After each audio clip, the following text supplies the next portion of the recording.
जंग ईरान और इजराइल के बीच में चल रही है और इस बीच में कई अरब मुल्कों पर भी हमले हुए हैं, लेकिन इन तमाम हज़ारों किलोमीटर दूर जम्मू कश्मीर में भी इसका असर पड़ना शुरू हो गया है। अगरचे सरकारी तौर पर इस बात की तस्दीक नहीं हो पाई है क्या वाकई तौर पर कोई किल्लत है, नहीं है, लेकिन ज़रा इस बात की और अवाम इस बात की शिकायत कर रहे हैं कि एलपीजी बुकिंग में काफ़ी मुश्किलों का सामना करना पड़ रहा है। ऑनलाइन एलपीजी बुकिंग मुश्किल हो रही है जम्मू कश्मीर के अंदर।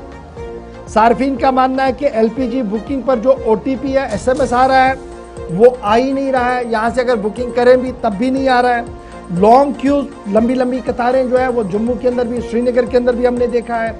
जम्मू के अंदर और श्रीनगर के अंदर भी हमने ये देखा कि होटल रेस्टोरेंट्स पर भी बुरा असर जो है वो पड़ता हुआ नजर आ रहा है। लेकिन इंतजामिया ने रेगुलेट करने के लिए जहां पहले ही पेट्रोलियम एजेंसीज को कहा है कि किस तरीके से काम करना है, वहीं पर लॉ एनफोर्समेंट एजेंसियां, स्पेशली पुलिस भी अब उन मकामात पर डिप्लॉय कर दी गई है जहां पर एलपीजी आउटलेट्स होंगे, ताकि किसी भी कीमत पर गिरा बाजारी ना हो, रेट्स आर्बिट्रेटरी ना ली जाए और सही तरीके से बेचा जाए। गैस एजेंसीज की तरफ से यह साफ कर दिया गया है कि पैनिक ना करें, लेकिन उसके बावजूद भी शहरी सूरत हाल ये है कि ओटीपी और एसएमएस जब ना आए तो घर के अंदर लोग परेशान होते ही हैं। सरकार की तरफ से एलपीजी मॉनिटरिंग के लिए कमेटी भी बना दी गई है, जॉइंट टीम भी बना दिए गए हैं और कमर्शियल एलपीजी सप्लाई को जो है फिलहाल टेम्परेरी रेगुलेट किया। जो ब्लू वाले सिलेंडर आपको मिलते थे कमर्शियल के लिए, वो जब नहीं मिलेंगे तो होटल आपका, ढाबा आपका और दीगर इलाकों के अंदर सूरत हाल तशवीशनाक बन सकती है। सीधे श्रीनगर इरफान फाजिल के पास सबसे पहले चलेंगे, उसके बाद जम्मू की सूरत हाल से भी आपको रूबरू करवाएंगे। Irfan, thank you ji, good morning join करने के लिए।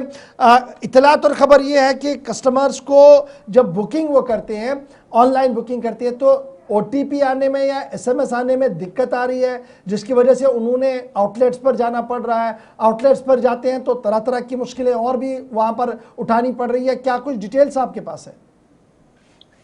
देखिए गौर साहब, जहां तक इस जंग को लेकर मैं बात करूंगा, इसका इंपैक्ट जो है फ्यूल और एलपीजी गैस को जरूर दिखाई दे रहा है। क्योंकि ओवरऑल अगर मैं जम्मू कश्मीर की बात को लेकर करूं, गल्फ कंट्री से जिस तरीके से माल आता था और उसके बाद यहाँ हिंदुस्तान की मुख्तलिफ कंपनीज में जाके फिर डिस्ट्रीब्यूशन के मामला बनते थे, मगर अब ये मामला जो है कह सकते हैं कि इसमें सख्ती का आलम देखने को मिल रहा है। हम जिस तरीके से ग्राउंड पर देख रहे हैं डिफरेंट डिफरेंट गैस एजेंसीज को लेकर, अब दो तरह के मामले जो है पेश आ रहे हैं। एक तो वजाहत के साथ आपने कहा कि ओटीपी का मामला है, ओटीपी नहीं आ रहा है तो गैस सार्फिन तक नहीं पहुंच पा रही है।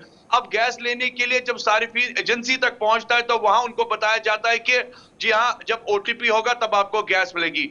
दूसरे साइड से जो होम डिलीवरी का मसला है, वो भी अब प्रॉपर होम डिलीवर जो है गैस नहीं हो पा रही है। एक बड़ा कियोस कंफ्यूजन है और इस सिचुएशन को हैंडल करने के लिए जो गैस एजेंसीज है वहां पर मारामारी भी पेश आ रही है। जब सारिफीन वहां पहुंच रहे हैं तो गुस्सा भी दिखाई दे रहा है, झगड़े भी हो रहे हैं, जबकि अब गैस एजेंसियां जहां खास तौर पर अपील कर रही है सरकार से कि उन्हें पुलिस प्रोटेक्शन भी प्रोवाइड किया जाए। और हमने देखा कि शहर के कई इलाकों में इस तरह के मामला है।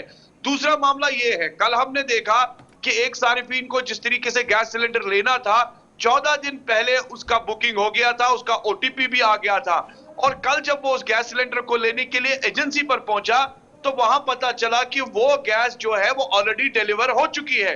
और यही बात जब हमने कल मैनेजर से बात की जो गैस एजेंसी का, भाई ये क्या मामला है, उन्होंने कहा कि सर इस तरह के मामला अभी पेश आ रहे हैं। मगर आप साफ देख लीजिए कि कई कई जगह पर ब्लैक मार्केटिंग के भी मामला दिखाई दे रहे हैं। इरफान, एक चीज जानना चाहूंगा, हाल ही में जब सूबाई कमिश्नर कश्मीर उनकी जानिब से या हुकूमत की जानिब से ये कहा गया है कि फिलहाल 10 से तकरीबन 14 दिन का स्टॉक अभी जो वादी के अंदर है, इसके बावजूद क्या जो ज़मीनी सतह है वहाँ पर इस गैस की किल्लत पाई जा रही, या कि लोग खुद ये पैनिक हो रहे हैं? उनका मानना है लोगों का कि आने वाले दिनों में किल्लत हो सकती है, इसलिए वो पहले ही बुक करना चाहते हैं गैस।